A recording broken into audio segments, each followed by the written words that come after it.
Theresa May has written a letter to the nation begging the public to support her Brexit deal, which has been signed off by EU leaders but could be voted down in Parliament by Tory Brexiters and Northern Ireland's Democratic Unionist Party, DUP. The Prime Minister has agreed to pay a £39 billion plus divorce settlement to the EU and submitted to a lengthy transition period after Brexit in which Britain will remain subject to all EU rules and regulations, without any representation in EU institutions, during which a future relationship can be negotiated.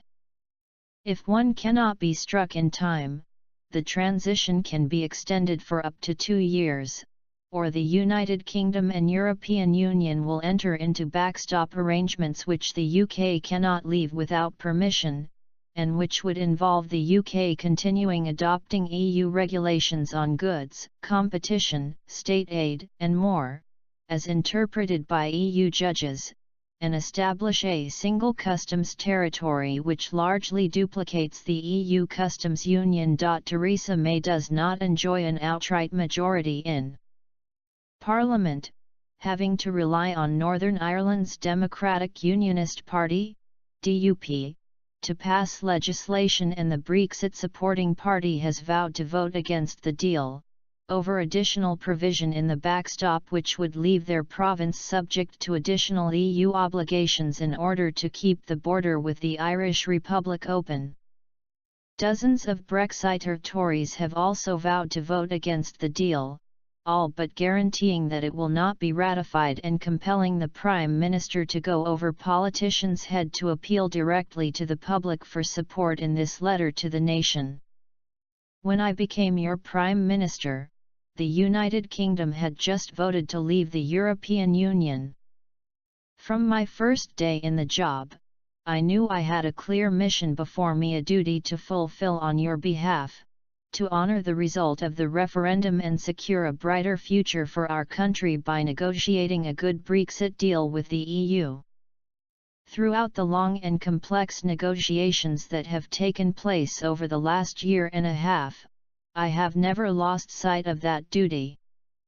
Today, I am in Brussels with the firm intention of agreeing a Brexit deal with the leaders of the other 27 EU nations. It will be a deal that is in our national interest, one that works for our whole country and all of our people, whether you voted leave or remain. It will honor the result of the referendum. We will take back control of our borders, by putting an end to the free movement of people once and for all. Instead of an immigration system based on where a person comes from, we will build one based on the skills and talents a person has to offer. The Prime Minister's claim to have taken back control of Britain's borders and guaranteed an end to free movement of people is contentious, as the EU will remain in effective control of Britain's customs border during both the transition and under the backstop, and she has committed to maintaining the open border with the Republic of Ireland, which is exploited by illegal migrants and people traffickers. Free movement between Britain and the European Union will of course persist throughout the transition period. Indeed, it will even be extended to Croatia in 2019, when that country's citizens acquire full free movement rights, and any EU migrant who arrives during the transition will be entitled to settle permanently, as well as to bring in spouses and family members from anywhere in the world in the future. We will take back control of our money, by putting an end to vast annual payments to the EU. Instead, we will be able to spend British taxpayers' money on our own priorities, like the extra £394 million per week that we are investing in our long-term plan for the NHS. And we will take back control of our laws, by ending the jurisdiction of the European Court of Justice in the UK. In future, our laws will be made, interpreted, and enforced by our own courts and legislatures. We will be out of EU programs that do not work in our interests, out of the common agricultural policy that has failed our farmers, and out of the common fisheries policy that has failed our coastal communities. Instead, we will be able to design a system of agricultural support that works for us, and we will be an independent coastal state once again, with full control over our waters. The Prime Minister claimed that she has taken back control of Britain's money and ended the jurisdiction of the Court of Justice of the European Union, CJEU/ECJ, is also contentious. The European Union will of course remain in control of customs throughout the transition and within the backstop's single customs territory, with leading Brexiters such as Boris Johnson warning that the lion's share of the duties will continue to be transferred to Brussels. As for the EU Court, while it will not hand down judgments to Britain directly, the Prime Minister has agreed that British judges shall follow its case law when interpreting the rules on the EU rules on goods and agri-products, competition, state aid, etc., which she has agreed to duplicate. Her claim to have ended the EU's control over Britain's fisheries, which allowed Brussels to parcel out most of the country's stocks to EU trawlers and destroy tens of thousands of jobs, is also dubious, as the Common Fisheries Policy, CFP, will remain in force throughout the transition, and the withdrawal agreement makes it clear that British fish will be excluded from the backstop customs territory unless a similar deal on access and quota shares is struck. The deal also protects the things we value.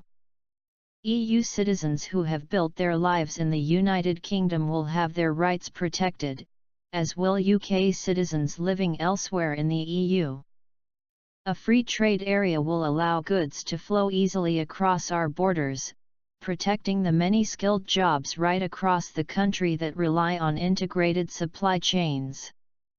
Because our European friends will always be our allies in the fight against terrorism and organized crime, the deal will ensure that security cooperation will continue, so we can keep our people safe.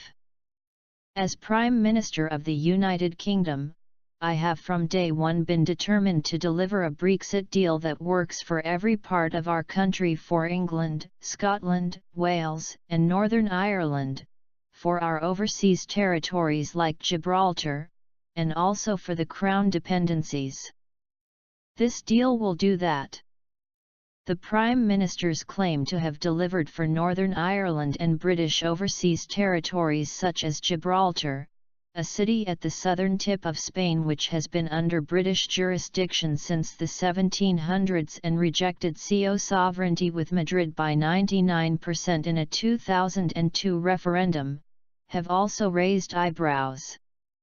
The special obligations to follow extra rules which the backstop imposes on Northern Ireland have infuriated the Democratic Unionist Party, DUP, which she relies on for a working parliamentary majority, as it would leave the Irish Republic, through its voice within the EU's institutions, with more of a voice over certain Northern Irish matters than either London or the regional government in Belfast, and undermine the province's place within the wider United Kingdom economy.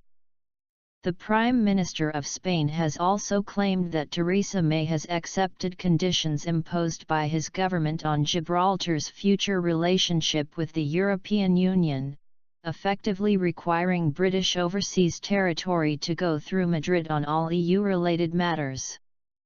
On March 29 next year, the United Kingdom will leave the European Union. We will then begin a new chapter in our national life. I want that to be a moment of renewal and reconciliation for our whole country.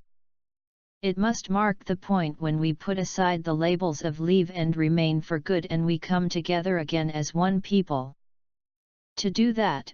we need to get on with Brexit now by getting behind this deal. Parliament will have the chance to do that in a few weeks' time when it has a meaningful vote on the deal I hope to strike today. I will be campaigning with my heart and soul to win that vote and to deliver this Brexit deal, for the good of our United Kingdom and all of our people.